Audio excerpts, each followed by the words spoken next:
Well, congratulations, guides. You've made it to the end of your journey group, and you're preparing for commencement now. So we want to talk about session 7, which is the commencement, which is our final celebration together as a group, and it's obviously very special. I've done this, like I said, over 15 times, and it's always a great experience. And so the commencement really is, it's similar to what Jesus had been walking with his disciples for all that time, 1.5 to 3 years. And it was his last time with the disciples before he was about to go to the cross. And he knew that he'd be, dying, and he knew he was going to come back, but he knew it was the last time he'd really be with them. And so he had a last time to gather them. So really, your commencement is a time of just celebrating with a meal together and reflecting together, just like Jesus did with his disciples in the upper room that final night. So you really want to have a place that's that you can spend the night together. Some of the place that has accommodations, and that you can have a relaxed environment, that you can have privacy to do this final time. And so anyway, hopefully you can find such a place. Some people pay for this as guides. They'll borrow someone's cabin or whatever. Sometimes people go to a place where someone can fix the meals for you, and they charge, and they don't. Sometimes they'll just charge the participants for that, have them chip in for that. You can do it however you feel led on that. Again, there's no right or wrong answer on that. But what I want to do today is just kind of make sure that you understand the key elements of what we'd like to see in a commencement. But ultimately, you and your co-guides, you have to make it your own. This needs to be really special according to your group, and nothing that is rote, nothing that's just following a script and all that. But just think about the upper room experience where it was them together, having a meal together, talking about life, talking about things that they'd seen and experienced. There was communion. That's where he instituted communion the last time he was going to be with them. And then think about what he did, how he washed the disciples' feet and just demonstrated servant leadership for them. So all that's kind of wrapped up in our commencement, and it's in the Leader's Guide. You won't find details of the commencement in the manual because we do that on purpose, kind of like we do at the other retreats. We kind of, like I said before, we like a little bit of mystery for the participants. We don't like to tell them everything we're going to do. And plus, we want to make this commencement really special. So we don't give away everything that we do in it. So it's kind of top secret, I guess, what's going to happen. So anyway, the kind of the flow of the event is gathering together, having dinner together. So usually like on a Friday, most groups do them on a Friday evening into a Saturday morning. So you have dinner together, just like they did in the upper room.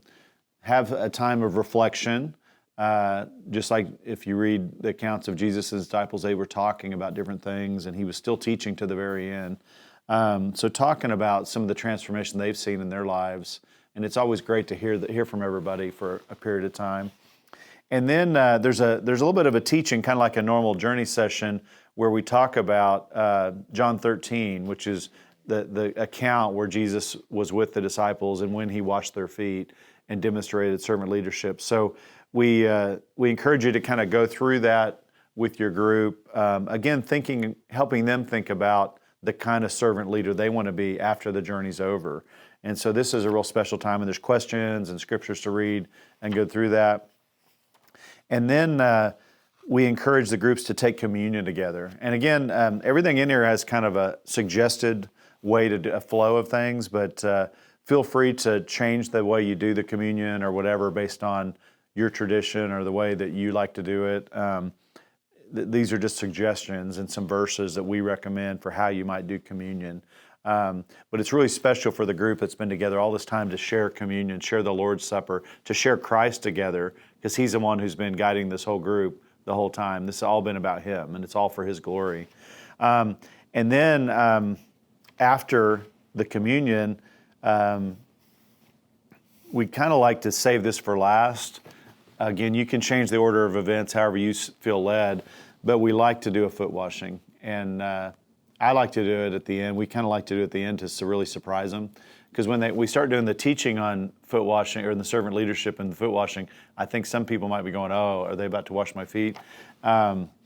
And we like to save it to the end and kind of surprise them. But again, it's not a weird thing, and it's just kind of a symbolic thing, but it's just a matter of telling your participants to take their shoes and socks off, and we'd like to show them how much we love them and serve them by just, as a symbol of that, we'd like to wash their feet. And so you just need a basin of some sort and a pitcher of some sort, and you basically just, after they take their socks and shoes off, and you just kneel before them, and you hold their feet over the basin and just pour the water over their feet, and take a towel and just dry it lightly. And it's not like you're not giving them a pedicure and scrubbing their feet or anything like that. It's just a symbolic thing, but it's very special, and it's very moving for a lot of the participants for someone to wash their feet. And then to say a prayer over them afterwards, you as the guides putting a hand on them and saying a prayer over them. I will say this: if you're doing a couples journey group, I wasn't sure the first time I did this how that would go, because I didn't really want me to wash the wives' feet. I didn't think that would be appropriate. So what we ended up doing is I washed all the men's feet, me and my co-guide, and then the men washed their wives' feet. And that, talk about special, that was amazing. So those are kind of the key elements of the first night of your commencement. There's a couple other things that can make it really special that have just been kind of traditions, if you will. They're not a necessity, but one is to give your your participants a new name. You know, all throughout Scripture, in times of spiritual transition, people were given a new name. You know, Abram became Abraham. Peter, you know, when he went from Simon to becoming Peter, the Rock. And so what we do is we just go find either a biblical name or a Hebrew name. And there's a website called BehindTheName.com, and you can go and look up origins of names and what they mean, and try to think about your participants and think about their spiritual gifts and think about things you've seen in them.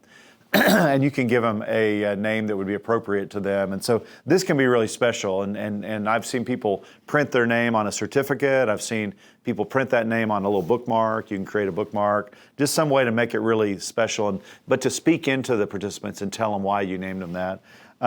Another thing that's been really a neat thing is to secretly ask their spouse to write a letter to them, talking about the changes they've seen, a letter of encouragement.